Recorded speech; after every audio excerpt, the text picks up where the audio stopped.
thank you, everybody, for spending time at this stage to listen to the fantastic propositions from Australia when we're talking about innovation in technologies, new projects coming on stream, looking for offtake. And now I would like to focus our time a little bit on innovations in ways of working. Because also on the commercial side, things will have to go slightly different, at least in the near term. We'll talk from our own experience. Power2X is a developer and consultant that helps industry players to build projects, develop projects, and set strategies around hydrogen and all its derivatives. And we come across a lot of these questions. Clean ammonia for export.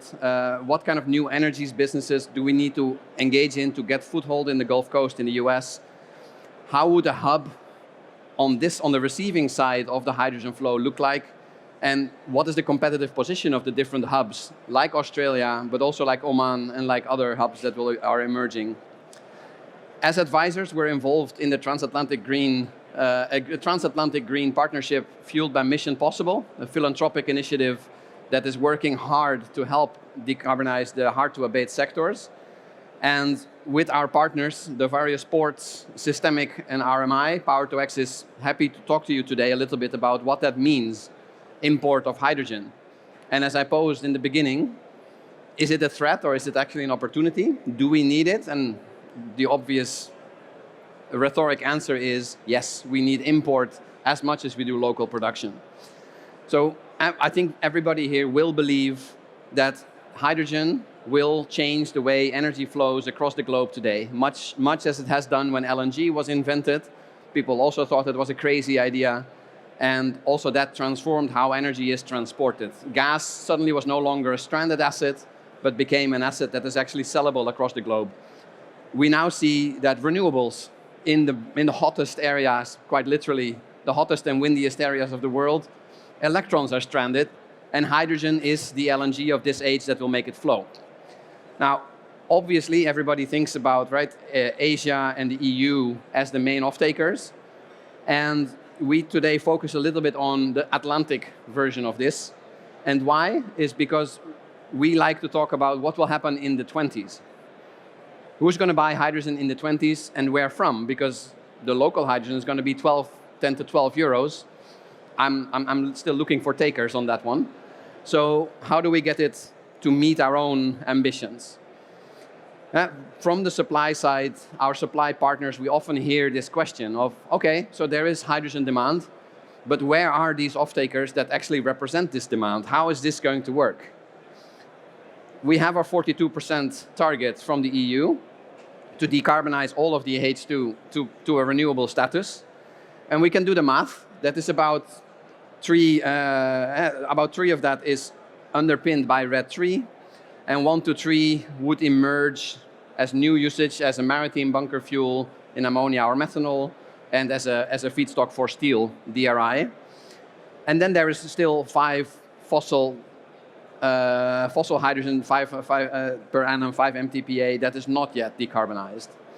Now, having said that, we have about 1 to 2 MTPA of projects that we feel, if you read the reports, are credible by 2030. And that leaves us with a gap, even for the mandated use, of 2 to 5 MTPA. Now, in our Atlantic space that I promised you we would be looking at, there is 2 to 4 kind of supply projects, 2 to 4 MTPA. And we do believe that those supply projects have, maybe even more recently than before, have options. Because it's not just Europe that wants it. It's Europe that talks a lot and it has a lot of regulations and plans. But we don't see, as you can see, the 10 to 10 ambition materialized yet in mandates, in requirements. There's no CBAM to underpin such a demand. So the 10 plus 10 in 2030, that was a good idea, but we don't yet see that materialize. And the world is noticing. Because where do we see that happening is in Japan and Korea today. The amount of money made available to import hydrogen as an ammonia carrier mostly into the power sector there, it rivals our European agro subsidy levels. If I look at our hydrogen and energy subsidy levels, we really have to ask ourselves the hard question, are we as ambitious as we say that we are? And are these 2 to 4 Atlantic sources that we can identify that have early projects, are they actually going to come to Europe if we keep going the way we're going? We believe that the solution there is trade coalitions. As in LNG, it started as a point-to-point business. But the difference with LNG was that already then, when LNG was developing its point-to-point connections, at least there was a fundamental offtake need for gas. Today, a fundamental offtake need for green hydrogen still needs to emerge. And every offtaker today has a small early demand. We're talking about demand up to 2030. What does that then take if we have many, many small offtakers that together don't meet the 10+10 targets yet? It means we need to help.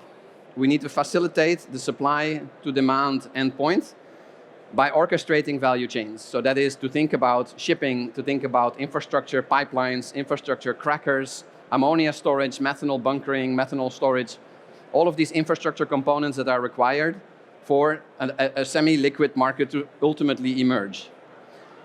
What we need to do is we need to talk a lot to policymakers that realism needs to enter into the picture. And realism is really important. Even though we're talking about innovation, realism, lack of realism will kill all innovation. Yesterday, I was still privy to conversations where people claim, we'll have €2 hydrogen coming out of Scandinavia.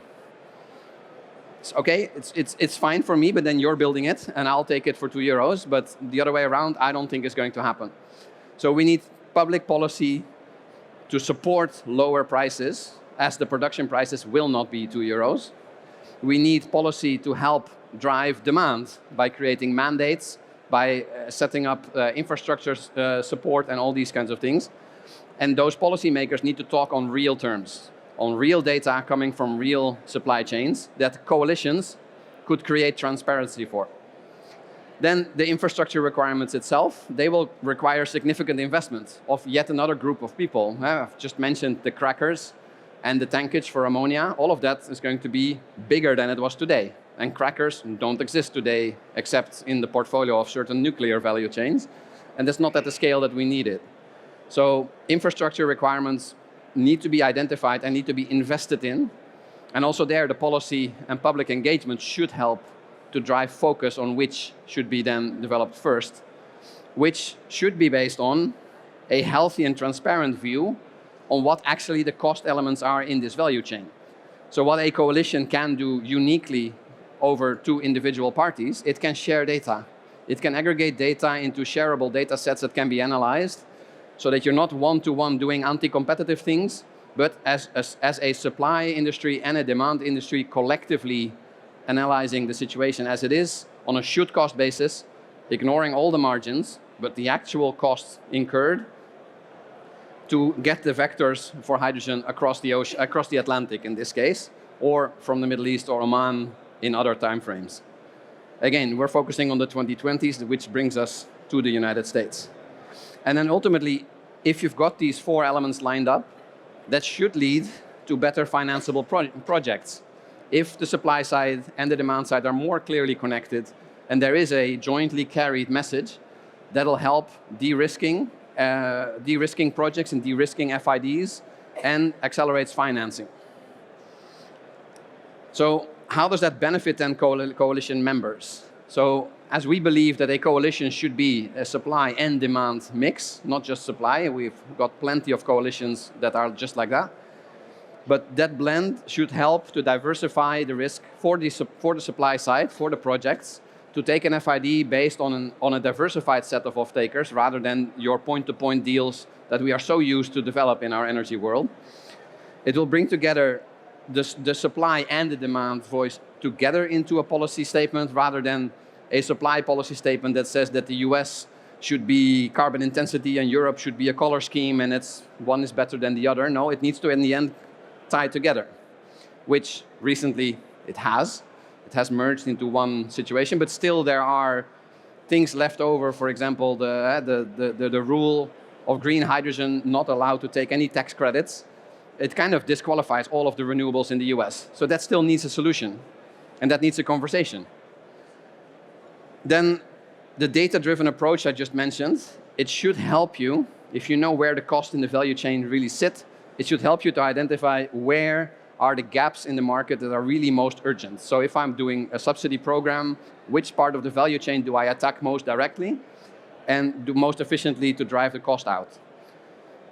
And then that should then lead to the financing opportunities that we mentioned before. This facilitation is precisely what the Mission Possible partnership is all about. So what we see, well, what we have lined up in the Mission Possible partnership is a transatlantic clean hydrogen coalition, which is focused on the US Gulf Coast to Northwest Europe. And why this narrow focus is because that's when things start to happen.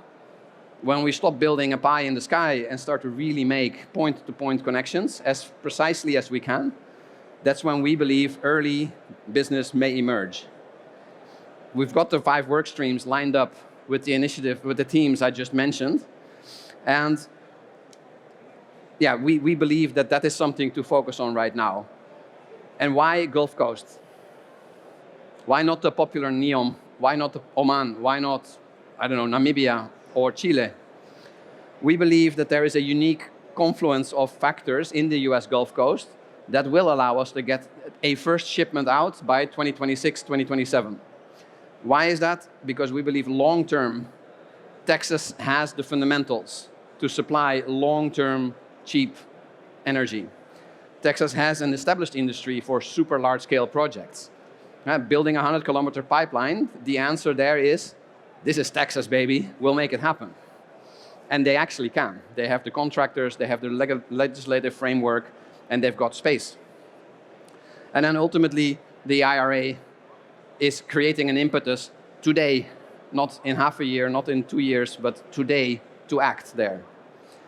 Now, with the vectors that we have in mind, it's super important to think that coalitions today cannot be real hydrogen coalitions. They will be hydrogen derivative coalitions. So we're looking into ammonia and methanol as basic vectors that can happen really soon. And ultimately, you need to think about SAF and other vectors that are adjacent to those, but the core should be around ammonia and methanol. Then in Europe, we see there is policy-backed hydrogen demand, even though there are questions on how big that is, how much does the actual mandates push you, but it should get us at least for a start. And that's where we want to actually, as this coalition, step in by bringing a group of demand and a group of supply together to make that happen. So it's always good to talk, and it's always better to do. So at this World Hydrogen Summit, we are launching into this coalition with signing up membership agreements with the Mission Possible partnership. This creates the collaborative framework for 20+ companies to collaborate for the next year, going beyond philanthropic and goodwill, but into an actual corporate reality of making deals and making partnerships in coalitions. And yeah, we are here to take this as your part of your innovation thinking as well. Don't think just about the coolest membranes and the most awesome electrolyzers. Let's also think about innovative business models that will make the supply and the demand meet. And we are here at stand A80 if you want to have further questions about this topic. And the 3 the delivery partners of this coalition are on the screen. Thank you.